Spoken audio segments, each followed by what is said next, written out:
Molarity sir question mixer of molarity base dilute mixture of molarity. हाँ चलो question number 2 एक question number 2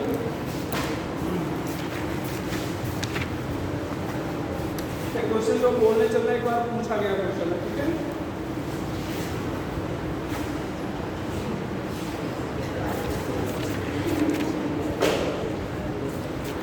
equal volume of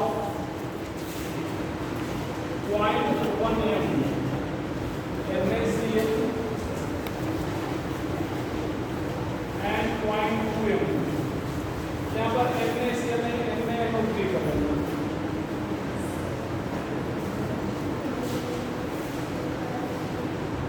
NaNO3 and 0.2 m NaCl are mixed.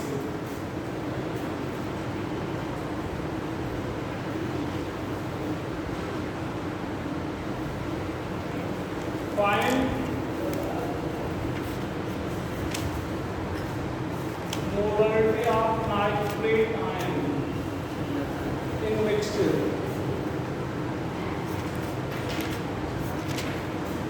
Find molarity of nitrate ion in mixture.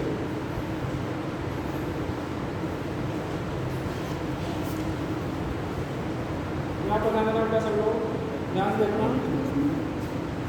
यहाँ पर 0.5 MnO3 minus NaNO3 किसी ion की molarity क्या बताया गया था? क्या बताया था? Number of ion into molarity of compound पाया गया है। अभी पिछले लेक्चर में नॉर्मलिटी जब पढ़ा रहे थे तो normality of ion molarity of ion ऐसे पढ़ाया गया था ना। जी सर। तो किसी आयन की मोलरिटी क्या पाया था? Number of ion molarity of compound. तो यहाँ पर ध्यान देना ये NaNO3 को तोड़ोगे तो टूट जाएगा Na plus NO3 minus NO3 minus में। तो कितने NO3 माइनस बनेंगे? एक MnO3। इसको क्या पढ़ेंगे? Molarity of nitrate ion. तो यहाँ पर क्या हो जाएगा? नंबर ऑफ नाइट्रेट आयन और यहाँ पर मोलरिटी ऑफ कंपाउंड।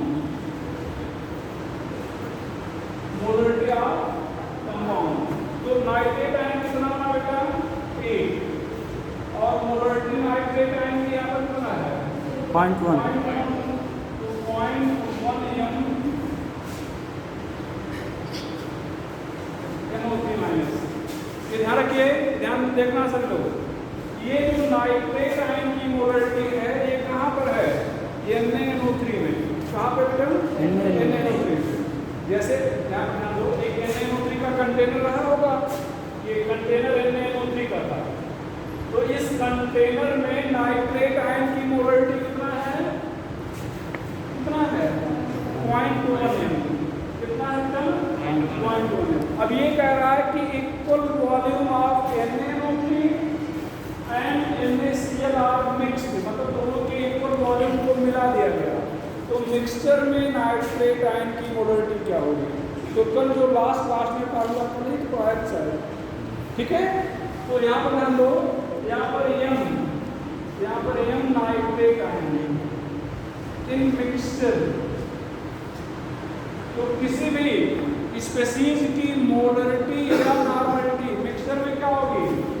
उसकी मोलरिटी बटे टोटल इनटू उसका वॉल्यूम अपॉन टोटल। वॉल्यूम। इस फार्मूला पढ़ा था जी सर। एक आया था।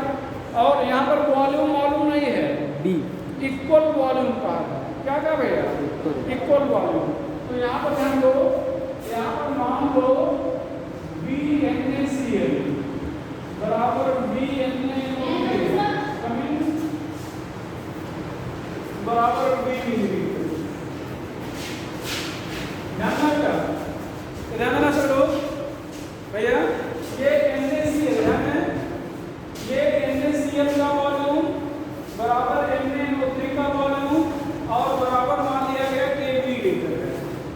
बराबर कितना मान लिया? 20 मिलीलीटर। मिलीलीटर है। तो बस अब यहाँ पर रेगुलर किया जाए तो यहाँ पर कितना आ जाएगा बताओ? 0.1 B। यहाँ पर 0.1, यहाँ पर V, यहाँ पर V प्लस V, 2B। ये V प्लस V कैसे आया समझ रहे हो ना भाई? V मिलीलीटर इसका ले लिया हम लोग और V मिलीलीटर इसका ले लिया, तो दोनों जुड़ेगा नहीं, तो टोटल वॉल्यूम दिया जाएगा। तो कितना आ जाएगा बोलो? 0.1V upon 2V, that is 0.05 V। ये आंसर, ये पूछा गया क्वेश्चन है, सॉल्व करो। हाँ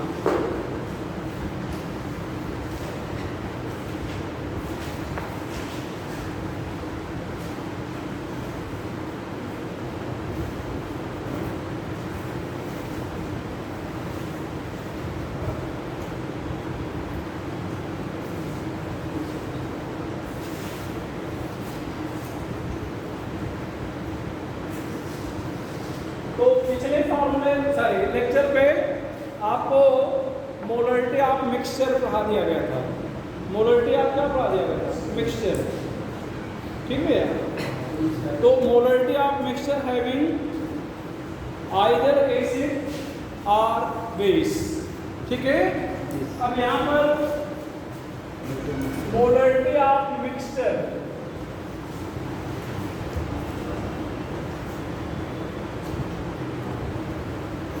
having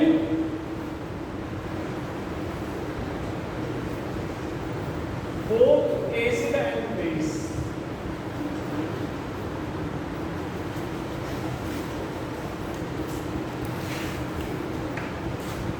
आप लोग दोनों खड़े हो जाओ। क्या नाम है? रेगुलर नहीं आते आप लोग? नहीं, वैसे भी जब आ रहे थे तब भी मैं देख रहा हूँ रेगुलर नहीं आते। हमें लग रहा है अटेंडेंस का हम ये तो कितने 20-25 लोग बैठे होंगे हमारे क्लास में, 135 बच्चे हैं एक सेक्शन में। ऐसे 4 सेक्शन पर आते हैं, हर बच्चे को मालूम है कौन कब आता है कौन नहीं आता है, बोलो ना। किसी में 135 बच्चे, किसी में 150 बच्चे ऐसे हैं, तो सबके बारे में आइडिया रहता है। तो सलाह अलग देना नहीं चाहिए, आजकल सलाह देना गड़बड़ है, लेकिन फिर भी कि अगर पढ़ना है तो रेगुलर होगा, ठीक है ना, तभी कुछ फ़ायदा होगा। नहीं तो ये फिर तफरी वाला क्लास ऐसे बंद किया जाएगा, कोई मतलब नहीं होगा इसमें। बट जाओ। तो खैर आपको क्या पता रहता है? Molarity base. तो हम लोग जो है मिक्सचर की मोलरिटी देखते हैं जिसमें एसिड और बेस दोनों। यहाँ पर देखना, ध्यान दीजिएगा, यही फॉर्म मतलब यही हेडिंग नॉर्मलिटी वाले में लिखा है, यही हेडिंग आप लिखा है। और तो फॉर्मूला अपना क्या था? माइनस। यहाँ पर n देखना, n a v a minus n v v b divide by v a plus v b। जो बच्चे नॉर्मलिटी वाले कितना आए हैं ध्यान रखें और कंपेयर करके पढ़ेंगे ज़्यादा बढ़िया होगा। यहाँ पर नॉर्मलिटी जब मिक्सचर की निकालना था जिसमें A for acid, B for base, acid और बेस दोनों है, तो ये माइनस हो गया। केवल एसिड होगा प्लस होगा, केवल बेस होगा प्लस होगा, एसिड और बेस दोनों होगा। लेकिन आगे देखिए, नॉर्मलिटी इनटू वॉल्यूम, इसको लोग कहते हैं मिलीग्राम इक्विवेलेंट। क्या कहते हैं? Milligram equivalent. साइड में बोलेंगे ये चीज मिलीग्राम इक्विवेलेंट।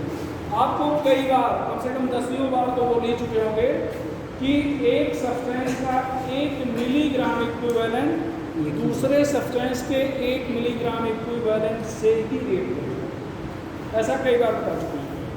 अब मान लो एसिड का 5 मिलीग्राम इक्विवेलेंट है, बेस का भी 5 मिलीग्राम इक्विवेलेंट है, तो चूंकि एक से रेट करेगा, इसका 5 इससे 5 से रेट कर जाएगा, खत्म, दोनों 0 हो जाएगा। ठीक है, इसका 10 है, इसका भी मान लो 5 है, इसका 5 इसके 5 से रेट कर जाएगा, एक खत्म हो गया, फिर 5 बच गया। अगर यही फार्मूला यहाँ पर लिखना चाहें, हम आपको बार बताएं कंपेयर करके पढ़ना सीखो। यहाँ पर MA यहाँ पर MB यहाँ पर बेटा VA प्लस VB लिखोगे। क्या लिखेंगे? VA plus VB। अच्छा अब देखना, इधर देखना, इसको मिली मोल कहते हैं। देखना बेटा मिली मोल, तो किसी भी सब्सटेंस का 1 मिली मोल दूसरे सब्सटेंस के 1 मिली मोल से रिएक्ट करे ऐसा जरूरी नहीं है। हो सकता है कि 1 मिली मोल जैसे एसिड है वो बेस के 2 मिली मोल से रिएक्ट कर जाए, बेस के 3 मिली मोल से रिएक्ट कर जाए, 4 मिली मोल से रिएक्ट कर जाए, 1 मोल से भी रिएक्ट कर सकता है। मतलब 1 से भी रिएक्ट कर सकता है, 1 2 से रिएक्ट कर सकता है, 1 3 से रिएक्ट कर सकता है, ये कोई फिक्स नहीं है। हाँ, जब एसिड और बेस देखेंगे कि कौन एसिड दिया गया कौन बेस दिया गया है तब फिक्स हो जाएगा कि इसका 1 इसके 1 से रिएक्ट करेगा या इसका 1 इसके 2 से रिएक्ट करेगा, इसका 1 इसके 3 से रिएक्ट करेगा। जब देख लिया जाएगा तो बैलेंसिंग फैक्टर के अकॉर्डिंग बता दिया जाएगा।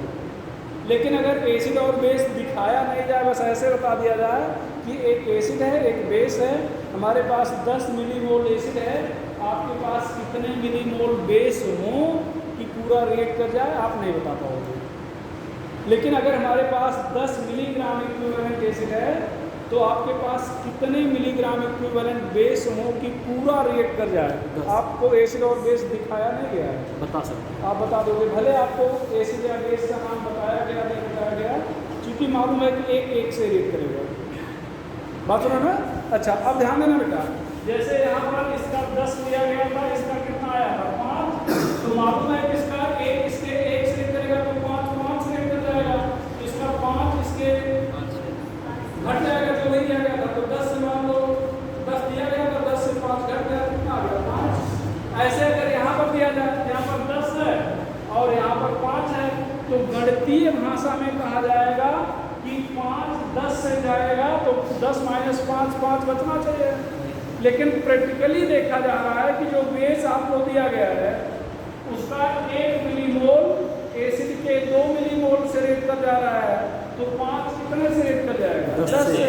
तो गणितीय भाषा में तो 5 आना चाहिए था, लेकिन प्रैक्टिकली क्या आ रहा है 0 आ रहा है, क्योंकि इसका 5 इसके 10 से रिएक्ट कर गया, ये भी खत्म हो गया, ये भी खत्म हो गया। बात सुनो ना। तो फिर तो इस तरह से आप समस्या हो जाएगी, इस तरह से आप नहीं कर पाओगे, क्योंकि हमें मालूम नहीं है कि एसिड का 1 मिलीमोल बेस के कितने मिलीमोल से रिएक्ट कर रहा है, मालूम है नहीं। तो इस तरह से नहीं कर पाएंगे। जैसे यहाँ पर नॉर्मलिटी में किए थे वैसे यहाँ पर मोलरिटी में नहीं कर पाएंगे। अच्छा पिछले स्टेप पर एक फार्मूला बताया था, नॉर्मलिटी को मोलरिटी में बदलना बताया था।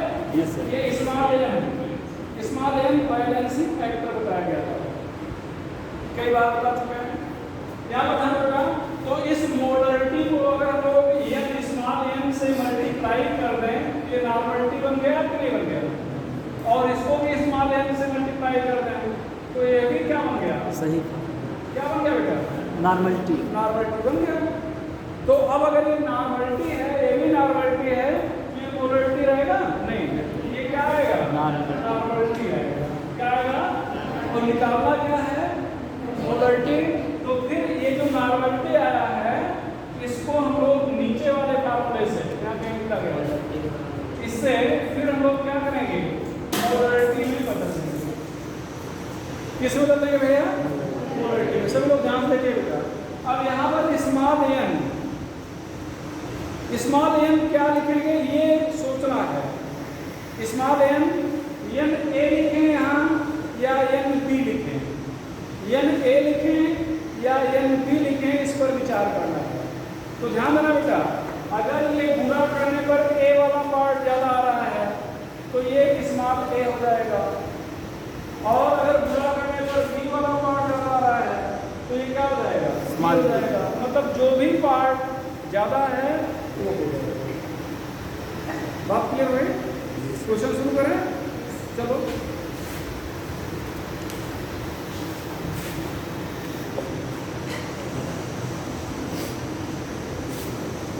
देखना बेटा,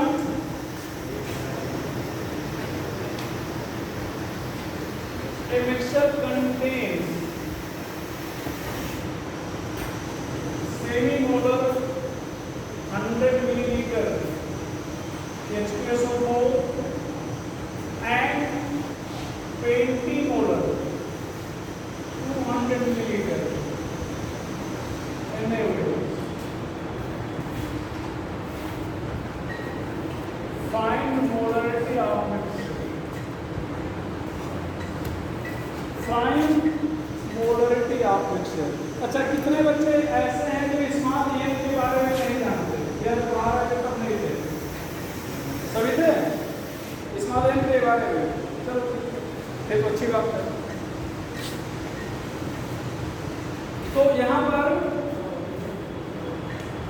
भैया चलो फार्मूला लिख रहे हैं, यहाँ पर क्या लिख रहे हैं?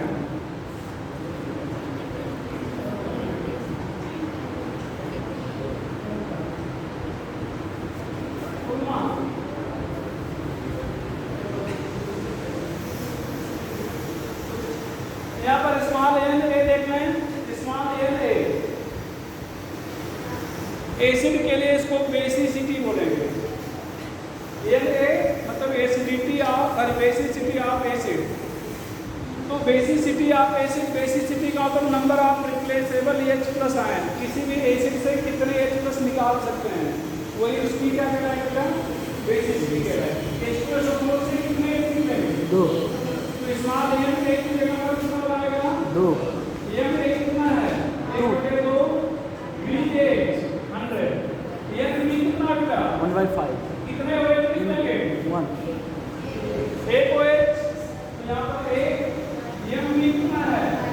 1/5 VB 200। नीचे 3। 100 प्लस 200, ये कैंसिल हो जाएगा। यहाँ पर कितना हो जाएगा? 100, यहाँ पर कितना? 40। तो कितना मिला? 60/300। 300। तो 1/5 कितना? 5 एम आ गया। अब बताएगा कौन की जब क्या करें भैया। अब हम लोग इस फार्मूले पर लौटेंगे, इस फार्मूले पर। यहाँ पर क्या लिखें? स्मॉल कैपिटल एन को 1/5 हो गया। स्मॉल एन क्या निकाला है? आप बोलो स्मॉल एन क्या लिखें यहाँ पर?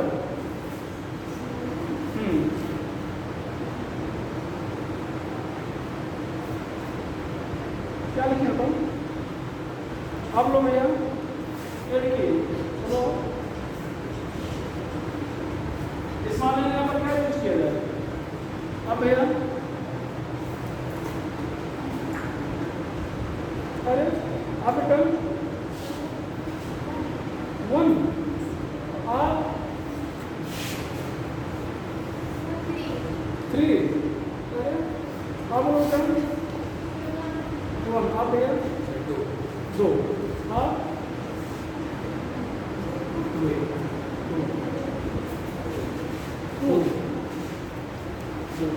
2 बैठो सब लोग बैठो। ये ध्यान दो, बैठो सब यहाँ पर ध्यान देने बता सकते हो। इसका गुणनफल ए वाले का गुणनफल ज्यादा आ रहा है बी वाले का? 100 और 40। कौन सा गुणनफल ज्यादा है? ए का गुणनफल है या बी का? ए तो बताया था जो गुणनफल ज्यादा होगा वही रखा जाएगा। तो गुणनफल अगर ए का ज्यादा है तो इसका मतलब यहाँ पर एन ए लिखेंगे। और एन ए का मतलब कितने? H+O4 से कितने H निकलेंगे? 2। कितना लिखेंगे? 2। और यहाँ पर क्या आ जाएगा? m। तो m = 1/5 × 2 कितना? 1/10. एक अगला क्वेश्चन, सेम डाटा हम केवल कंपाउंड बदलते रहे हैं, हम केवल कंपाउंड बदलते रहे हैं।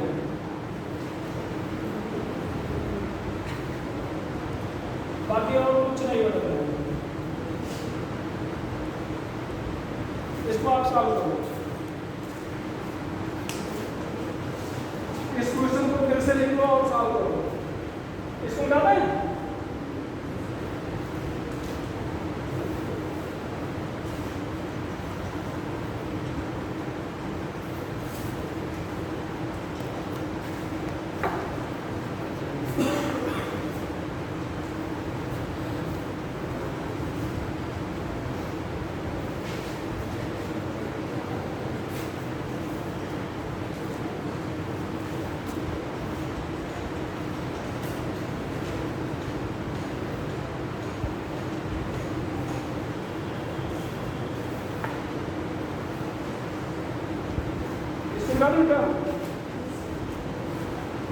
जिसका बन जाए वो क्यों हाथ मारेगा, बताए बोलेगा नहीं।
3 यहाँ से 3 आते हैं। ऑक्सीजन से कम निकली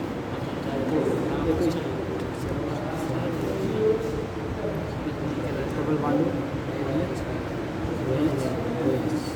एक 2 3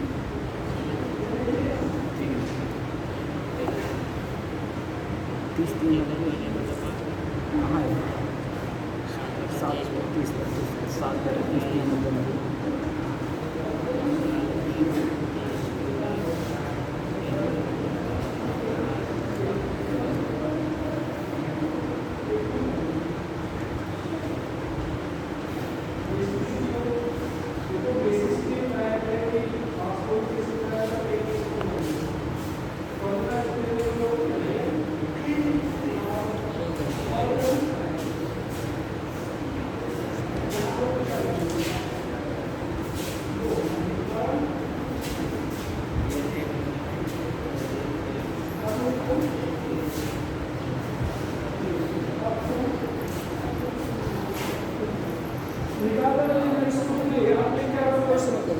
आप लोग मान गए 7/90 चलो अब देखा जाए देखना तो कैसे मिलोगे बात समझो यहाँ पर फिर से समझिए सब लोग यहाँ पर स्मॉल लेंगे मतलब एसिड से कितने एसिड लेंगे 3 तो यहाँ पर बोलो कितना लिखेंगे 3 ये पे 1/2 V कितना 100 100 MgOH होल ट्वाइस 2 कितने OH हैं यहाँ पर कोई OH वाले में कोई एक्सेप्शन नहीं होगा जितने OH होते हैं सब निकल जाते हैं तो कितने निकलने वाले हैं 2 1/5 यहाँ पर 2 साफ करें 100 प्लस 150 तो कितना आ जाएगा ये 180 40 80 आ जाएगा और ये 50 150 आ जाएगा और 80 मतलब 80 70/80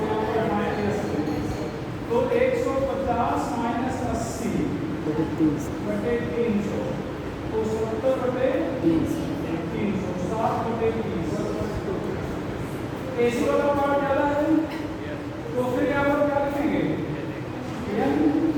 ये ध्यान रखिएगा ये रूल नहीं मानिएगा हमेशा ये संयोग से 2 क्वेश्चन कराए दोनों बार ये नहीं यहाँ पर भी रूल नहीं मान लीजिएगा आप अपने भाषा में लिख लीजिएगा कि जो अधिक होगा एसिड वाला पार्ट ज़्यादा होगा तो ये और बेस वाला पार्ट ज़्यादा होगा तो ठीक है ऐसा नहीं कि संयोग से 2 क्वेश्चन हुए दोनों बार यहाँ पर ये नहीं लिखे तो आप ये मान लो तो हमेशा ये नहीं लिखेंगे नहीं जो पार्ट ज़्यादा होगा ना यहाँ पर कितना है 7/30 और यहाँ पर 3 गुणे तो कितना आ जाएगा 7/90 90 आपको मिलता बन जाएगा तो आपको नॉर्मलिटी पूरा काफ़ी डिटेल में कहा दिए मोलरिटी भी कहा दिए यहाँ पर ध्यान रखना मोलरिटी यहाँ पर फार्मूला होता है WMW 1000/V तो मोलरिटी अगर देखा जाए तो डाइल्यूशन के इनवर्सली प्रोपोर्शनल होगा मतलब वॉल्यूम बढ़ाएंगे मोलरिटी घट जाएगी और वॉल्यूम बढ़ाने को डाइल्यूट करना कहते हैं चार्ज का होता है वैसे स्टेट में पढ़ेंगे temperature directly proportional to volume temperature बढ़ाने पर वॉल्यूम बढ़ जाता है तो टेम्परेचर बढ़ाएंगे वॉल्यूम बढ़ जाएगा मोलरिटी क्या होगी घट जाएगी तो टेम्परेचर और बॉयल्स का होता है pressure is inversely proportional to volume तो प्रेशर बढ़ाएंगे वॉल्यूम बढ़ेगा सॉरी घटेगा वॉल्यूम घटेगा मोलरिटी क्या होगी बढ़ेगी डायरेक्टली ये फैक्टर हैं जो मोलरिटी को अफेक्ट करते हैं हाँ नॉर्मलिटी जैसा फार्मूला वही तो है यहाँ पर मॉलिक्यूलर मास में यहाँ पर इक्विवेलेंट मास आ गया फार्मूला तो वही तो जैसे नॉर्मलिटी में पढ़े थे same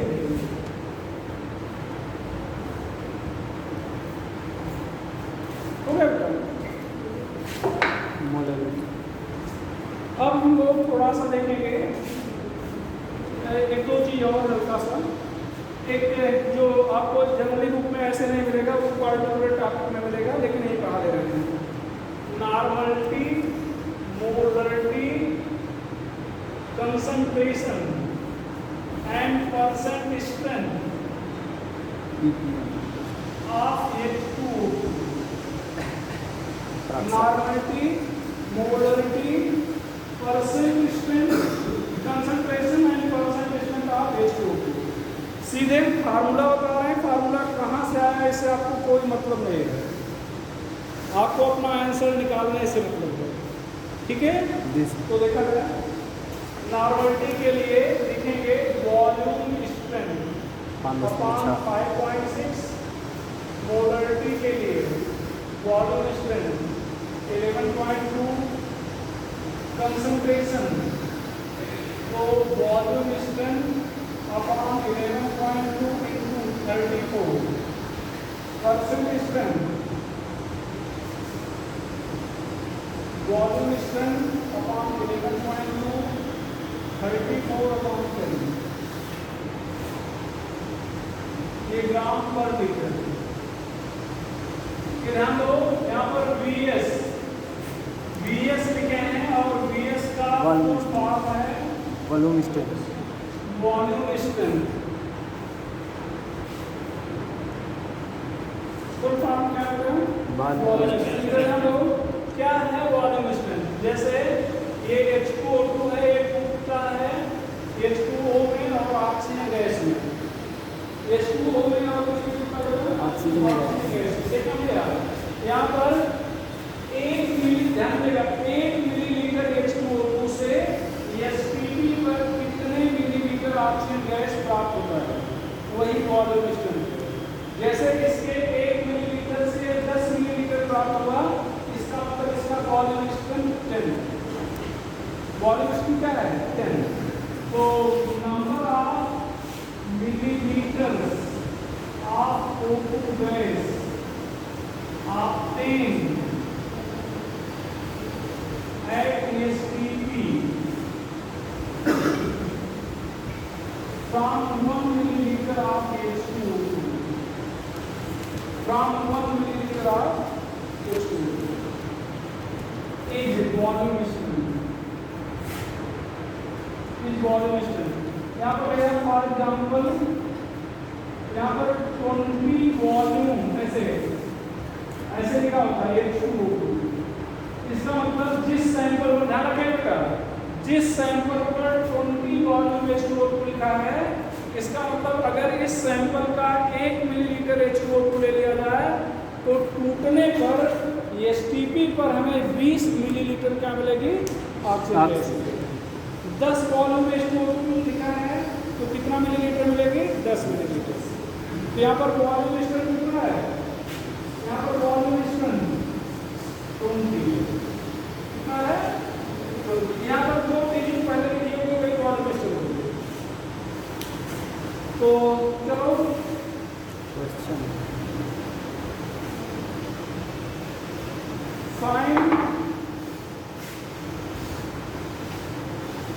normality, molarity, concentration and volume strength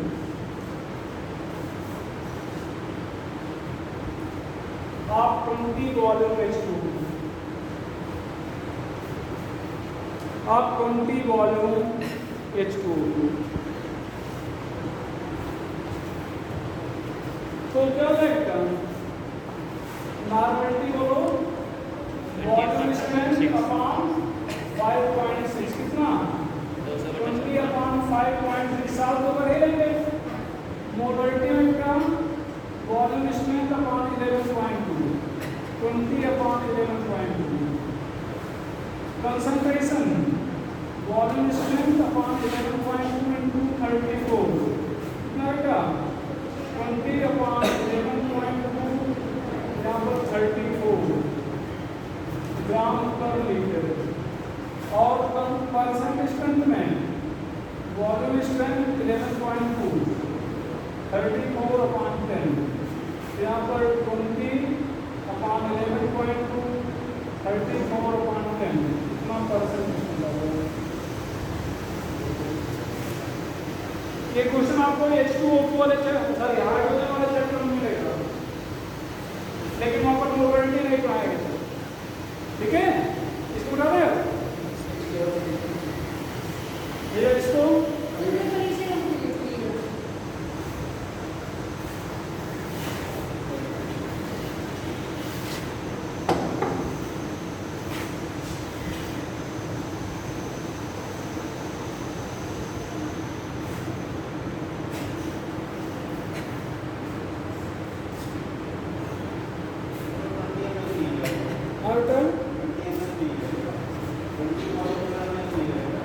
gram M L रहेगा, 20 वॉल्यूम H2O टू एक वॉल्यूम स्ट्रेंथ हो गया। इसका मतलब इसके अगर 1 मिलीलीटर को लिया जाए तो 20 मिलीलीटर ऑक्सीजन गैस मिलेगा, तो डेफिनेशन अलग है। ठीक है। एक क्वेश्चन और एक बार पूछा गया क्वेश्चन है, find volume strength of 1.5 H2O। Find volume strength of 1.5 H2O। तो कौन सा फार्मूला बनाए, normality equal to volume strength upon 5.6, तो 1.5 यहाँ पर वॉल्यूम स्ट्रेंथ 5.6, 1.5 into 5.6, तो 8.4। हम लोग डिस्कशन हासिल थी, हमने अपनी लोग में पढ़ा 8.4 volume H2O।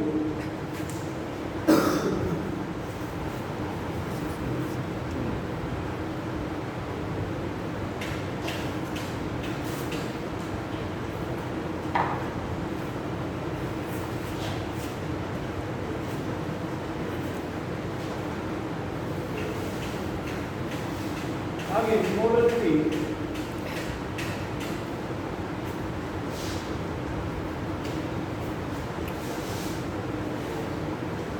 number of moles of solute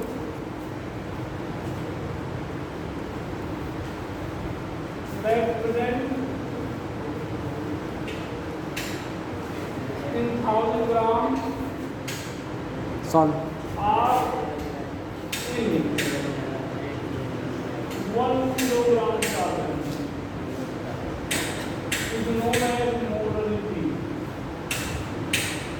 ध्यान रखना यहाँ 1000 ग्राम और 1 किलोग्राम और सॉल्वेंट को अंडरलाइन करना। मोलरिटी में ध्यान देना, यहाँ सॉल्वेंट की जगह पर सॉल्यूशन लिख रहे हैं, नॉर्मलिटी में सॉल्यूशन लिख रहे थे, 2 बार सॉल्यूशन लिख रहे हैं, 1 बार सॉल्वेंट लिख रहे हैं। तो जब 2 बार सॉल्यूशन लिख चुके हैं तो दिमाग में सॉल्यूशन नहीं फील होगा, चैप्टर में सॉल्यूशन ही है तो दिमाग में सॉल्यूशन नहीं रहेगा, और पूछे जाने पर बिना ट्राई करे सॉल्यूशन में होना चाहिए, सॉल्वेंट नहीं।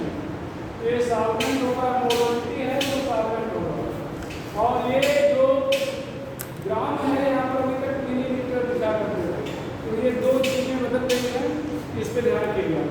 यहाँ पर यूनिट क्या हो जाएगा, यहाँ पर ग्राम मोल पर kilogram,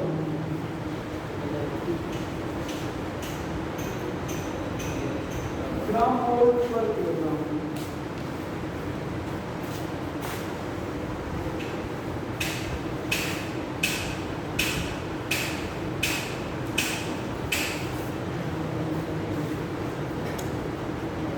molal solution,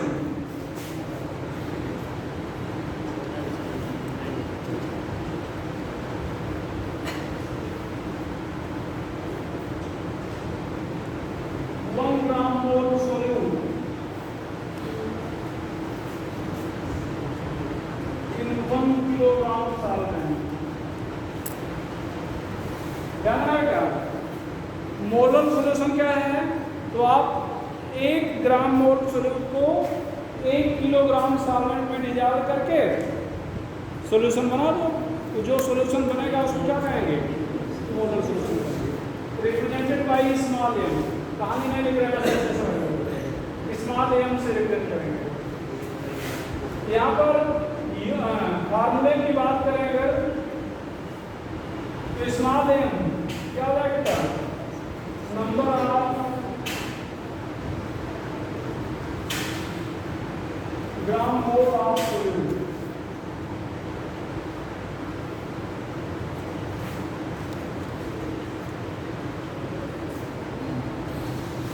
mass of solvent in kilogram, mass of solvent in kilogram.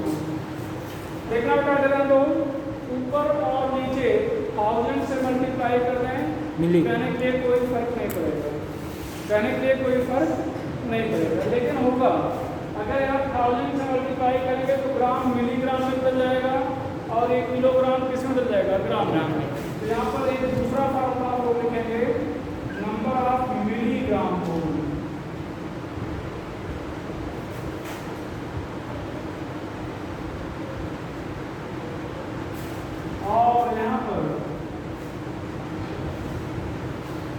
Mass of solvent 1 ग्राम। 1 ग्राम। यहाँ पर भैया, यहाँ पर W/N इसको मोल बोलेंगे। W एक बल्कि लिख लें, mass of solute upon molecular mass, इसको मोल बोलेंगे। 1000 से मल्टीप्लाई कर देंगे।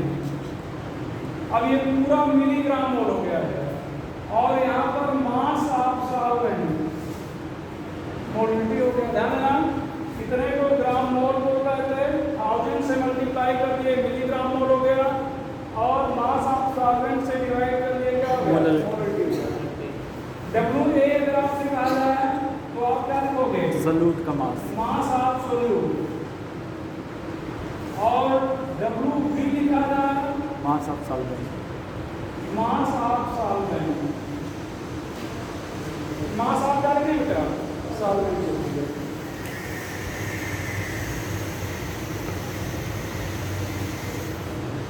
अब यहाँ जरा पढ़ते हैं ना, इन्हीं पर हम लोग कुछ क्वेश्चन बनाएंगे। पहला question,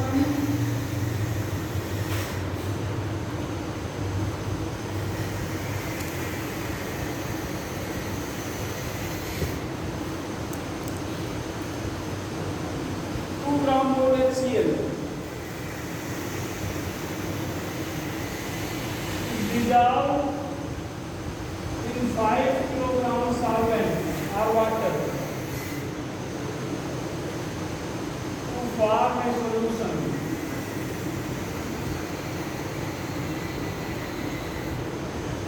Find its molality. Find its molality. भैया ग्राम मोल कितने दिए गए क्वेश्चन में, 2। देखो 2 ग्राम मोल HCl को डिसॉल्व किया है, किसमें, 5 किलोग्राम वाटर मतलब सॉल्वेंट। तो यहाँ पर mass of number of gram mole NGM number of gram mole, और WKD, ठीक है।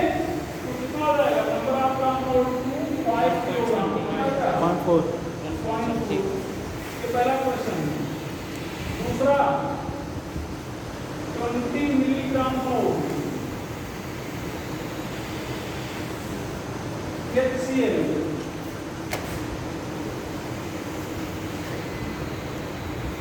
is dissolved in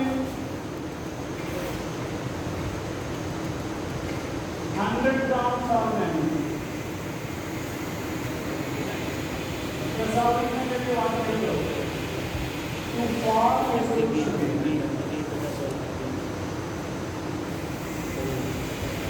Find its molality.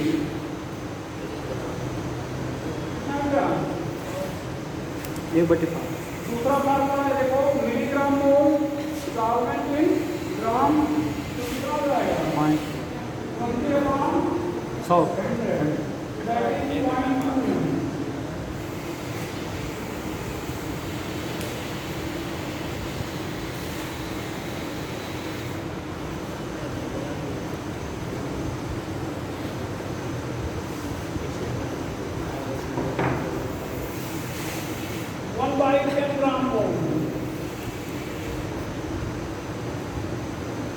HCl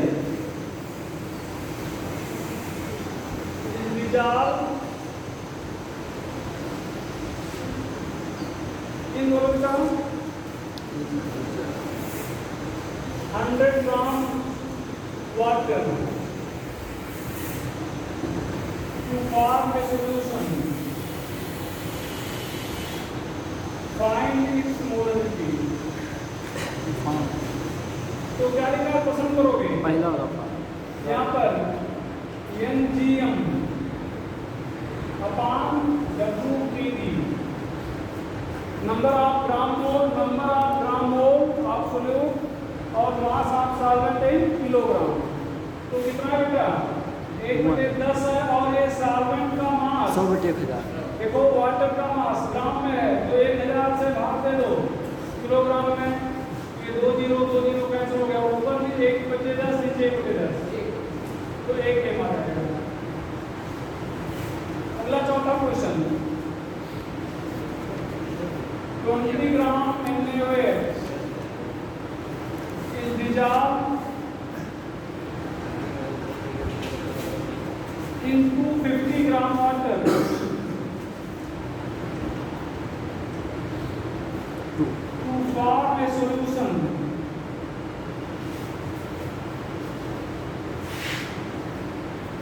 Find its molality.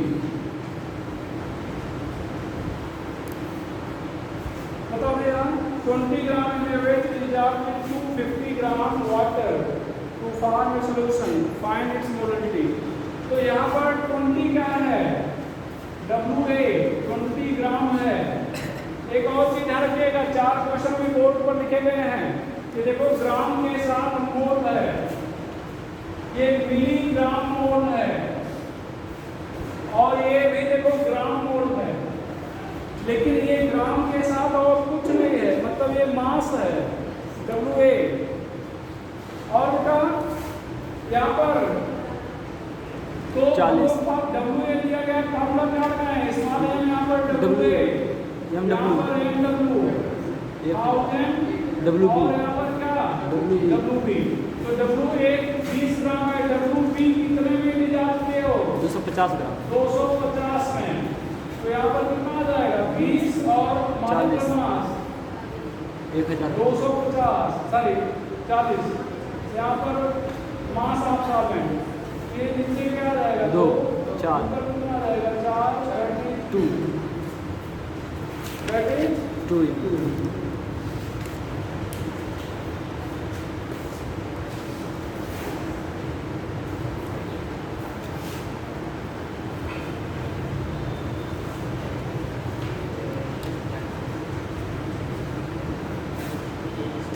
ठीक है। अगला बेटा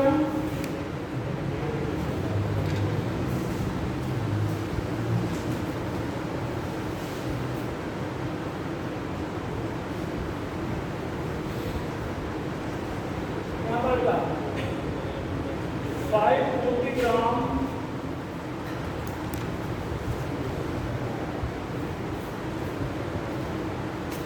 aqueous solution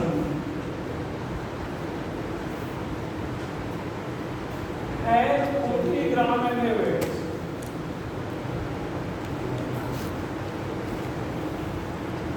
Has 40 gram NaOH. Find its molality. 2 Find its molality. 540. 540 gram aqueous solution has 40 gram NaOH. Has 40 gram NaOH. Find its molality. तो कितना हो जाएगा, 2 WA कितना हो जाएगा, 40 40 ग्राम। ये 540 ग्राम क्या है, कुछ सोल्यूशन का 540 ग्राम एक सॉल्यूशन का मास है, सॉल्यूशन का मास है। तो W सॉल्यूशन कहा जाए, कितना बेटा, 540 ग्राम 540। तो WB कितना हो जाएगा, 540 में 540 माइनस 40। ध्यान दीजिए, सोल्यूट और सॉल्वेंट मिलकर सॉल्यूशन बनते हैं ना। तो अगर सॉल्यूशन 540 है और सॉल्यूशन 40 है तो सॉल्वेंट कितना होगा, दोनों का डिफरेंस करो ना यार, तो कितना जाएगा, 500। तो बस फॉर्मूला का WA यहाँ पर WB WB 40/40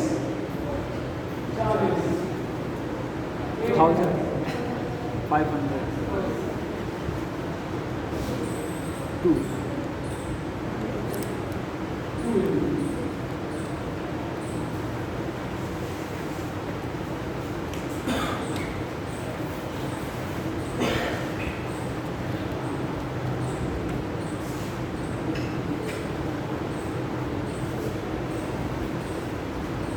चलो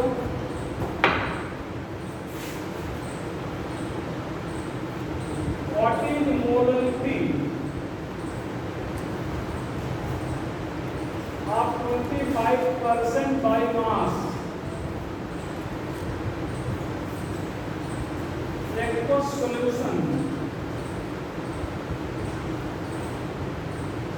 of H2C2O4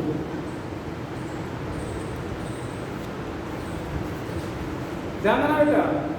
इधर यहाँ देखो, यहाँ पर क्या कहा गया 25%। और आपको कई बार बताए हैं जब भी परसेंट बोल दिया जाए, जितना परसेंट बोला जाएगा हमेशा तो W A होगा। हमेशा क्या होगा बेटा W A। तो कितना भैया बोले बेटा 25। W A कितना हो गया 25। अब देखना W A हो गया 25 और जब परसेंट कहा जाएगा तो सॉल्यूशन 100 लेंगे। सॉल्यूशन कितना लेंगे 100। अब ये ध्यान रखना है कि मिलीलीटर या ग्राम, तो फिर 100 ग्राम लेना है या मिलीलीटर, इसके लिए आप परसेंट के बाद क्या लिखा है ये देखेंगे, बाई मास लिखा है या वॉल्यूम लिखा है। मास इसका मतलब 100 ग्राम, इसका मतलब 100 ग्राम। तो W सॉल्यूशन कितना लिखा 100। तो W भी कितना लिखना चाहोगे 100 माइनस 25 कितना भैया 70। W A यहाँ पर कितना बेटा MW 1000/100 कितना दिख रहा है वो W A 25 MW 90। इसका मतलब H2C2O4 का निकाल दीजिएगा।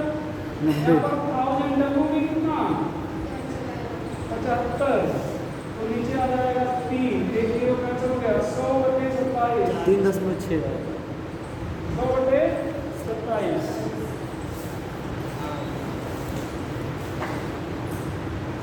H2C2 90 RGB कैसे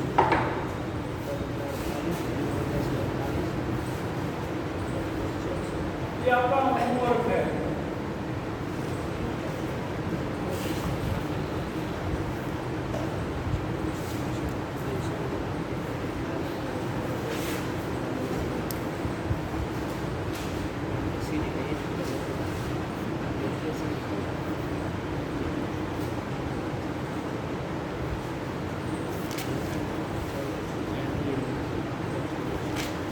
ये आपका होमवर्क है।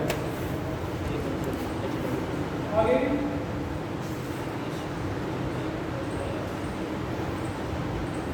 ध्यान दो, ये क्वेश्चन नीट में एक बार पूछा जा चुका है। हालांकि मोलरिटी के लिए पूछा गया था, मोलरिटी भी बढ़ा दे रहे हैं।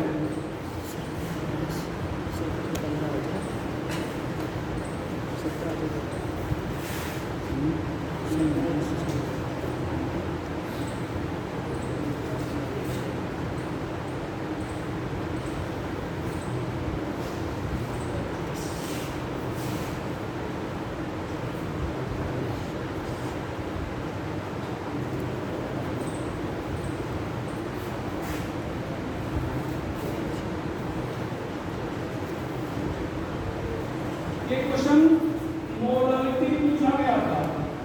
मोलरिटी हम अपने आप बढ़ा दिए।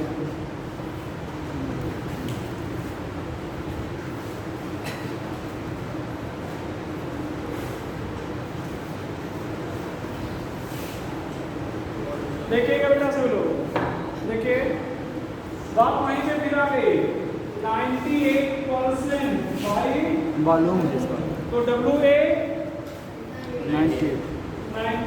आगे क्या लिखें W सॉल्यूशन या V सॉल्यूशन, W सॉल्यूशन या V solution, volume V solution कितना बेटा 100। डेंसिटी भी दिया गया ना, डेंसिटी कितना 1.95 ग्राम पर मिलीलीटर। अच्छा W इक्वल टू होगा V इंटू D, तो W सॉल्यूशन कितना हो जाएगा बेटा 100 गुणे 10 9 5 1.95 दैट इज 195। डब्ल्यू पी कितना हो गया 195 माइनस 98 195 माइनस 97 तो स्मॉल एम यहाँ पर W A M W object upon W B कितना है यहाँ 98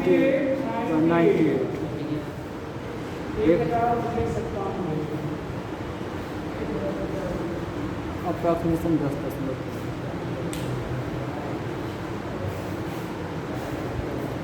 इमोलरिटी क्वेश्चन है अभी मोलरिटी है। अच्छा मोलरिटी आप दो तरह से निकाल सकते हो, एक तो percent strength into 10 upon molecular mass. तो परसेंट स्ट्रेंथ कितना 98 इनटू 10 अपॉन 98 दैट इज 10। अच्छा एक और चीज ध्यान रखिएगा, मोलरिटी के लिए एक और फार्मूला होता है, ये फार्मूला मोलरिटी का बताया गया था, ये भी बताया गया था। ये फार्मूला बाई वॉल्यूम और ये फार्मूला का बाई मास। अब यहाँ डेंसिटी दिया गया है, इस फार्मूले में भी डेंसिटी है, तो ये फार्मूला आप यहाँ पे भी लगाओगे, भले यहाँ डेंसिटी दिया गया है, सॉल्यूशन दिया ऐसा नहीं कि यहाँ पर डेंसिटी देख लिए और फार्मूला का दिया नहीं, बाई मास दिया है या बाई वॉल्यूम। बाई वॉल्यूम यहाँ पर लिखा है ना, देखो तो बाई वॉल्यूम वाले में डेंसिटी से गुणा नहीं होगा, भले डेंसिटी दिया गया है, बाई वॉल्यूम वाले में डेंसिटी से गुणा नहीं होगा, भले डेंसिटी दिया गया है। और या आप ऐसे निकाल सकते हो, मोलरिटी यहाँ पर W A M W thousand, यहाँ पर कितना बेटा डब्ल्यू एम सॉरी वी, यहाँ पर कितना 98 मॉलिक्यूलर मास में 98 थाउजेंड, और यहाँ पर वॉल्यूम कितना निकाले हो 100 मिलीलीटर लिखे हो ना आप ये। तो चाहे आप इस फार्मूले से निकालो चाहे इस फार्मूले से, तो कितना जाएगा, दोनों जगह पे वही आएगा। एक होमवर्क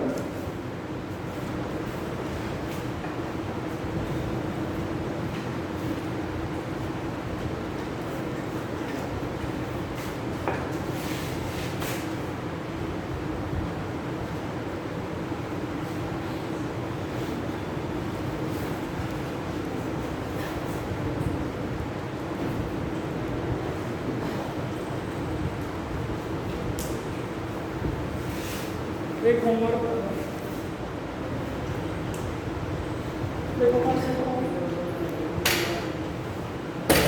जैसे हो गया question homework.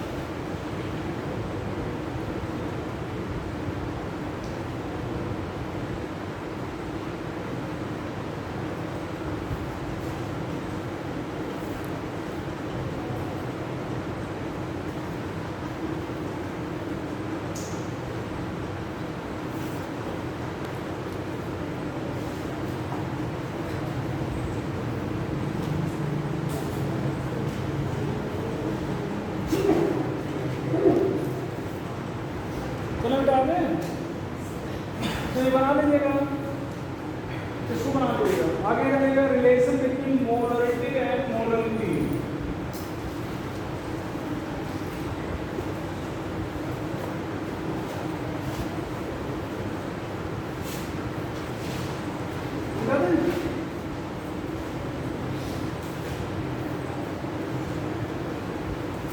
Relation between molarity and molarity.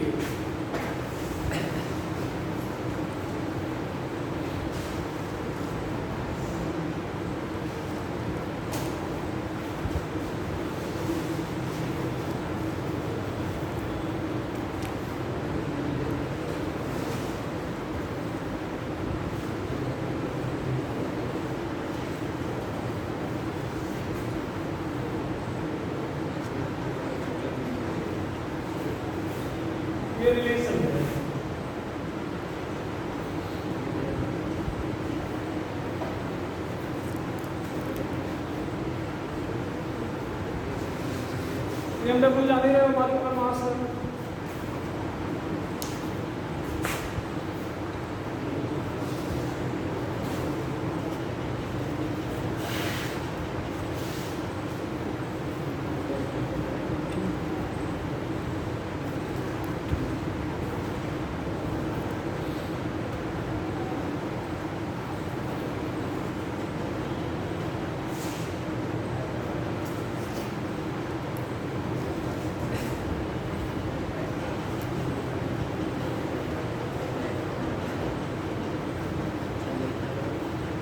Question है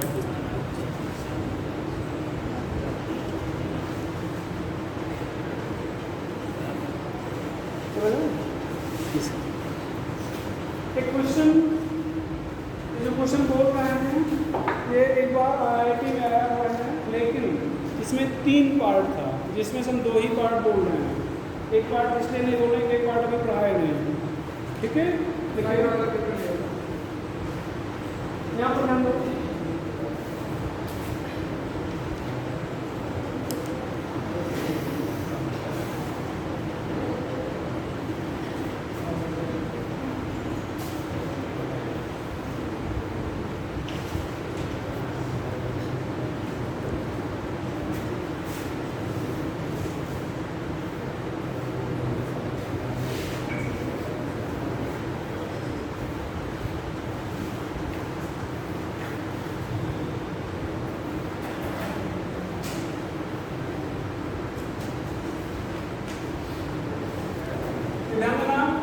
Find molarity of 3M in Na2H2O3 solution।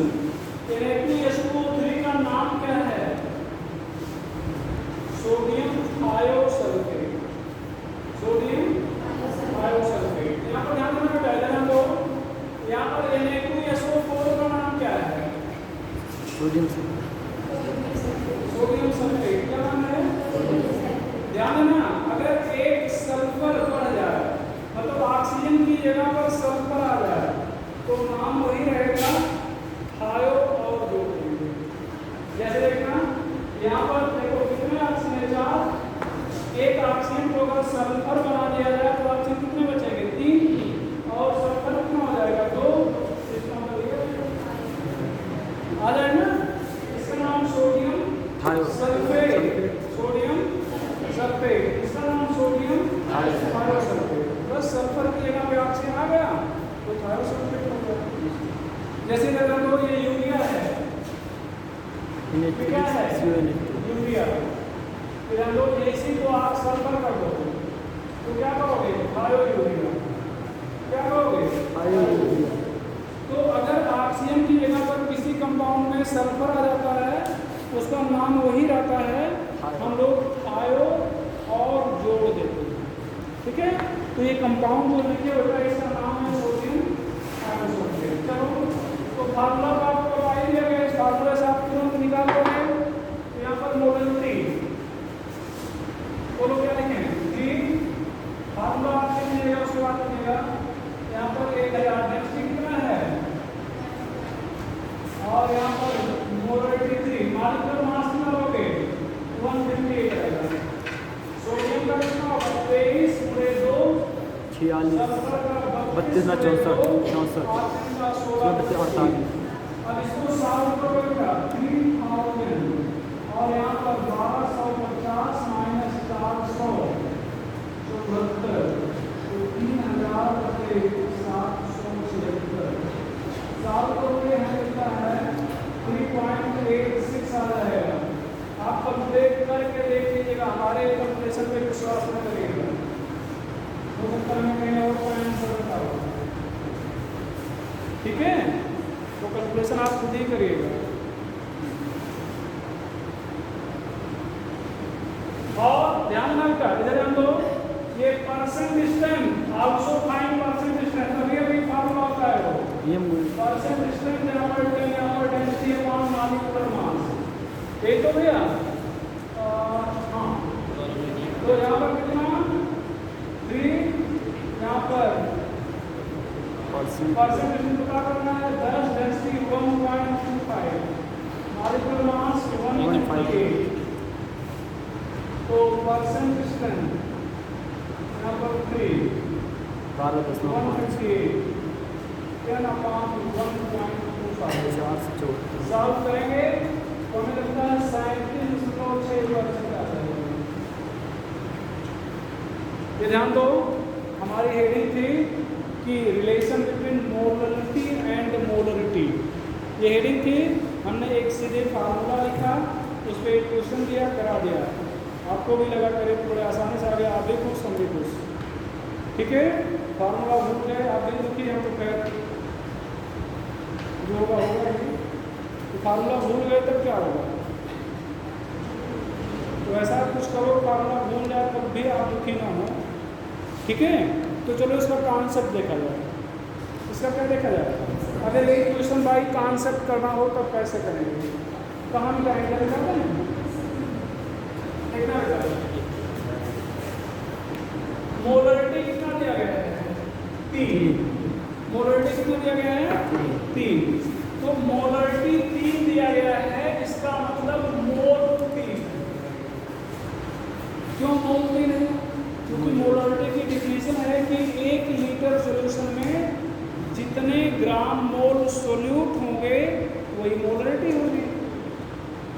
1 litre solution में जितने ग्राम मोल सोल्यूट होंगे वही क्या होगी? मोलरिटी। तो अगर मोलरिटी 3 है, इसका मतलब 1 लीटर सॉल्यूशन में 3 ग्राम मोल क्या होंगे? सोल्यूट। तो मोल 3 हो गया, हमने 3 लिख दिया। और कितने में होंगे? 1 लीटर में। इसका मतलब वॉल्यूम कितना हो गया बेटा? 1000। वॉल्यूम कितना हो गया? 1000 मिलीलीटर। 1 लीटर मतलब 1000 मिलीलीटर। डेंसिटी दिया ही गया है कितना? 1.25 ग्राम पर और W सॉल्यूशन अगर लिखना हो तो V into G तो 1000 यहाँ पर 102 बराबर 1250 ग्राम। अच्छा, इधर ध्यान देना, M इक्वल टू होता है W अपॉन MW। मोल बराबर मास अपॉन मॉलिक्यूलर मास। तो यहाँ पर मोल कितना बेटा? 3। मोल कितना है? 3। तो W कितना हो जाएगा? MW 158। तो W कितना हो गया? 474। 158 474। WB कितना हो जाएगा? 1250 माइनस 400। देखो सबसे नीचे यही लिखा गया था 1250 माइनस 474। तो 1250 यहाँ से आएगा इन दोनों को पूरा करके, और 474 इन दोनों को पूरा करके। अब स्मॉल m W A यहाँ पर MW 1000 अपॉन 1176 WB 10। कितना बेटा? 474 बटे 158। 1000 यहाँ पर कितना? 776 ऊपर आ गया 3 गुणे 1000 बराबर 700 बटे 776 कितना आ गया? 700। ये तो है ना 3.86। ये है या नहीं है? तो अगर आप डायरेक्ट फार्मूला भूल गए तो आप बाई कॉन्सेप्ट लगा सकते हो। देखा ना? समझ गया? और परसेंट स्ट्रेंथ क्या होता है? WA upon W solution into 100। तो WA कितना है? 474 1250 गुणे 1000। सॉल्व कर लेना आ जाएगा।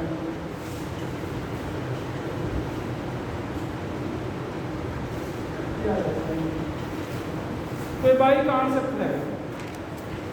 चलो एक होमवर्क लिखना पड़ेगा आपको।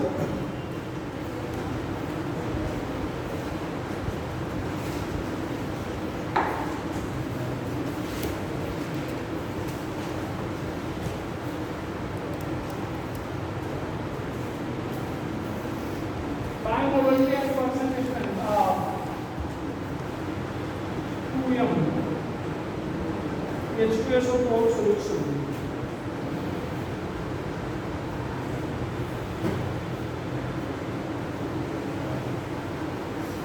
Find molarity and percentage of 2MH2SO4 solution having density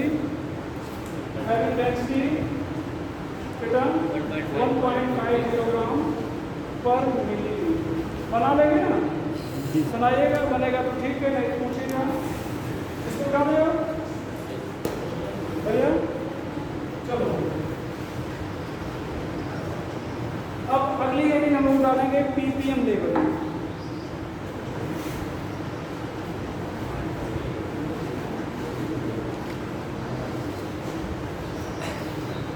Hindi में पार्ट फुल फॉर्म है part per million,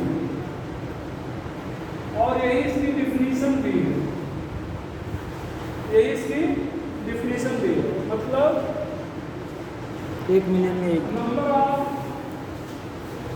parts of solute in millions part of solution.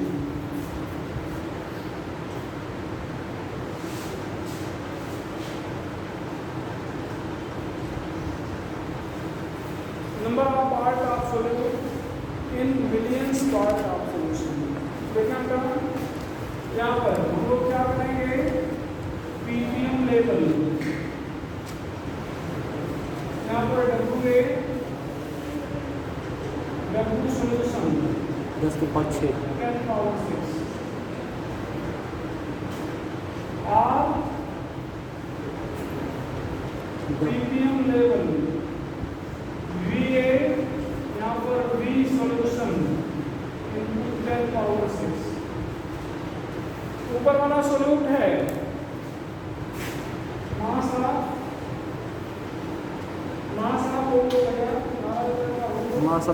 Mass of solute, और ये वॉल्यूम ऑफ सोल्यूट। नीचे वाला सोल्यूशन है, ऊपर वाला सोल्यूट है।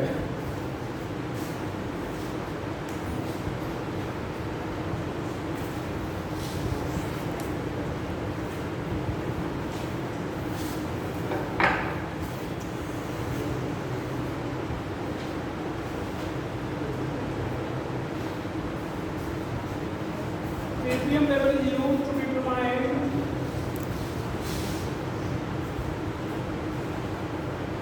concentration of solute when it is in very less quantity.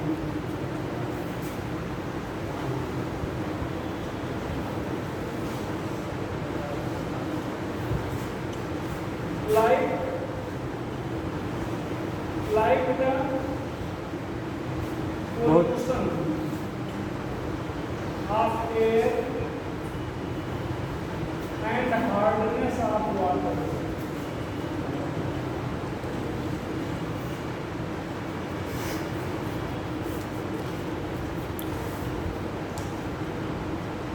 Pollution of air and hardness of water.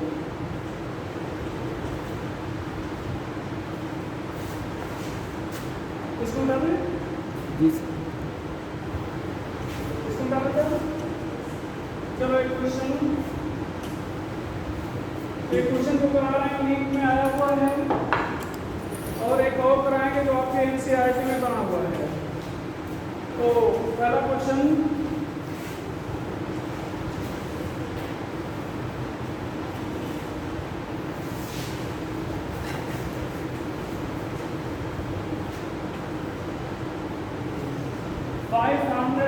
sample of toothpaste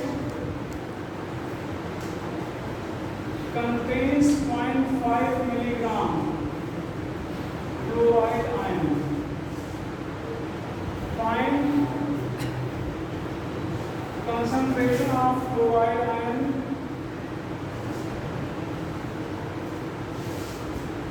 in ppm level. Find concentration of chloride ion in ppm level. ठीक है, देखो इधर देखो, ये 500 gram sample है, toothpaste का एक sample है जिसमें 0.5 मिलीग्राम क्लोराइड है। तो सैंपल में है ना, इसका मतलब इसको क्या मानेंगे, सोल्यूशन का मास, और इसको क्या मानेंगे, सोल्यूट का मास। तो यहाँ पर पीपीएम लेवल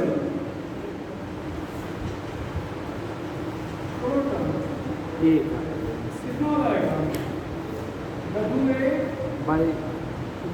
W सोल्यूशन गुड़े 10 के पास 0.5 गुड़े 10 के पास -3 पावर 500, ये 10 पावर -3, और 6 10 पावर 6। आप में से कोई बताएगा 10 पावर -3 से क्यों मल्टीप्लाई कर दिए? मिलीग्राम। ये देखो, ये मिलीग्राम, देखो ये मिलीग्राम है और ये क्या है? ग्राम। तो ग्राम मतलब मिलीग्राम को ग्राम में बदलने के लिए 1000 से भाग देना पड़ेगा, और 1000 जब ऊपर जाएगा तो 10 पावर क्या हो जाएगा? -3 हो जाएगा। बस इसको सॉल्व करेंगे तो कितना हो जाएगा? 1 5, इसको 1 पावर इधर बढ़ जाएगा माइनस में, नीचे 5 में 10 की घात 2 ले सकते हो, 10 पावर 6 कैंसिल हो जाएगा, ये ऊपर जाएगा 10 power -6, 10 power 6 1 pp।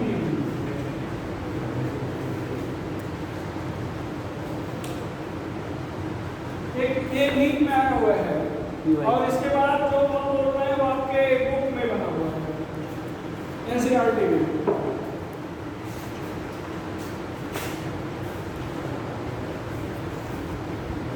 Concentration of chloroform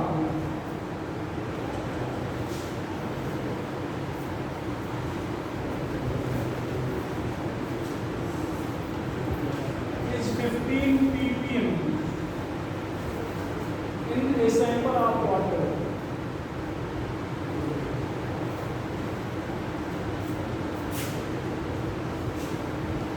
Which is carcinogenic. Carcinogenic का क्या मतलब करता है? कैंसर का। कार्सिनोजेनिक का क्या मतलब है? कैंसर का।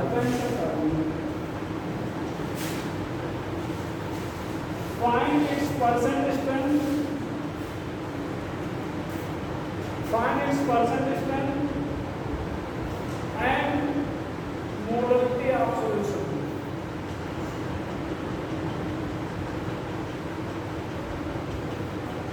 Molality of solution.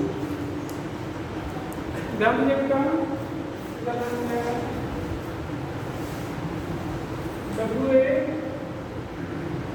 W solution 10 power 6 कितना था? परसेंट स्ट्रेंथ है, तो ppm कितना मिला? 10 15। WA यहाँ पर W solution 10 पावर 6 से हो, दोनों साइड में 10 पावर 6 से भाग दे दो, तो यहाँ पर भाग होने की कैंसिल हो जाएगा, लेकिन यहाँ पर 10 पावर 6 आ जाएगा, तो कितना आ जाएगा? नीचे 10 पावर 6 माइनस, और यहाँ पर W सॉल्यूशन ये ऊपर जाएगा तो माइनस हो जाएगा, 15 बटेगा 7 पीछे WA, यहाँ पर W सॉल्यूशन तो 15 बटेगा 6 यहाँ पर WA, यहाँ पर W सॉल्यूशन। अच्छा, अब ध्यान में बेटा, दोनों साइड में 1100 से गुणा कर दिया जाए, तो 10 पावर -6 × 100, यहाँ पर W सॉल्यूशन और 100 से गुणा कर देंगे, इसी को आप परसेंटेज बोलते हो। तो कितना आएगा? ये 2 0 है तो 2 पावर कम हो जाएगा, तो 15 + 10 की घात 4 परसेंटेज। अच्छा, इधर हम लोग अभी मोलरिटी बराबर परसेंटेज, मोलरिटी बताना है दूसरा पार्ट। अब ध्यान रखना, WA कितना हो जाएगा? बताएगा जितना परसेंट है वो WA है, जितना परसेंट है क्या है? WA कितना परसेंट है? 15 × 10 की घात 4 मतलब 0.0015 ग्राम। अच्छा, अगर सॉल्यूशन का परसेंट स्ट्रेंथ दिया गया है तो जितना परसेंट है वो WA है, और फिर सॉल्यूशन कितना लेते हैं? 100। सॉल्यूशन कितना लेते हैं? 100। तो यहाँ पर W सॉल्यूशन कितना लगेगा? 100। WP कितना हो जाएगा? 100 माइनस 0.15 तो 100 से इसको घटाने पर कोई फर्क पड़ेगा? भाई बहुत कम है ना, तो घटाने पर वैल्यू लगभग ना के बराबर फर्क पड़ेगा, तो इसको लोग 100 ही मानेंगे। क्या मानेंगे? 100। अब मोलरिटी में WA यहाँ पर क्या होगा? यहाँ पर 1000, यहाँ पर WP 0.0015 M/120 एक क्लोज पार्ट का फार्मूला होता है जिसका मॉलिक्यूलर मास 119.5 आएगा। मॉलिक्यूलर मास कितना आएगा? 119.5, जिसको लगभग वैल्यू आप क्या मानोगे 120। और यहाँ पर क्या लिखने जा रहा है? देखिएगा नीचे क्या लिखने जा रहा है 100। तो इसको आप 15/10⁻⁴/12 कह सकते हैं। तो 4 से काटा है 5 3 से, तो 3 बचे 320 बार 10 लाख से 4 1.25 ये मॉडल किया। तो आज हम लोग पीपीएम लेवल पर ले। अब नेक्स्ट देखिए एक हेडिंग बच रही है, that is mole fraction, mass fraction. Solution में दो पार्ट है, एक कंसंट्रेशन टर्म है और दूसरा कोलिगेटिव प्रॉपर्टी है। तो एक लेक्चर का आधे लेक्चर में कंसंट्रेशन टर्म हो जाएगा, फिर हम लोग शुरू करेंगे कोलिगेटिव प्रॉपर्टी। ठीक है, कोई डाउट नहीं? ठीक है, आगे तो नेक्स्ट ठीक है।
दो 7 14, 2 5 2 2 4 5 2 3 6, 2 7 14, 2 6 12 250 2 1 2 2 8 16 2 8 16 125 2 9 18 2 4 8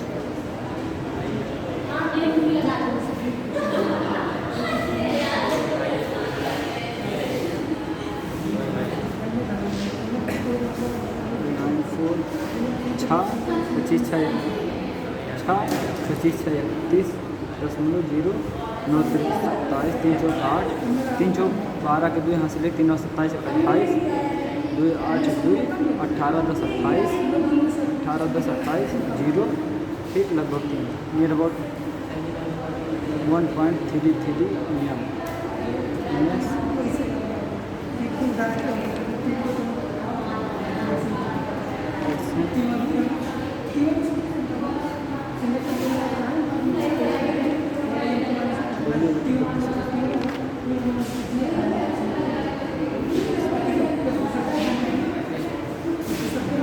W कितना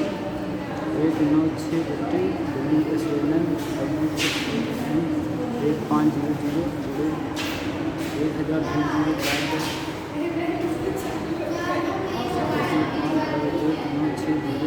बराबर 15 कन्ने 15 4 46 15 के 45 10 0 0 100 को 15 छक्का 90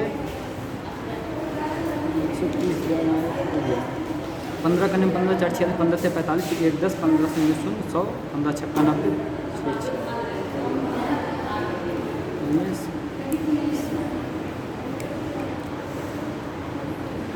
सेकंड मेथड है फार्मूला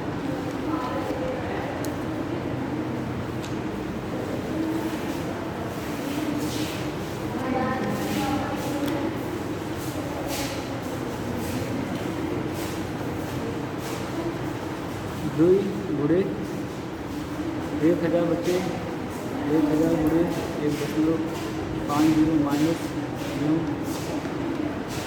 2 गुणे MW 98 2000 बटे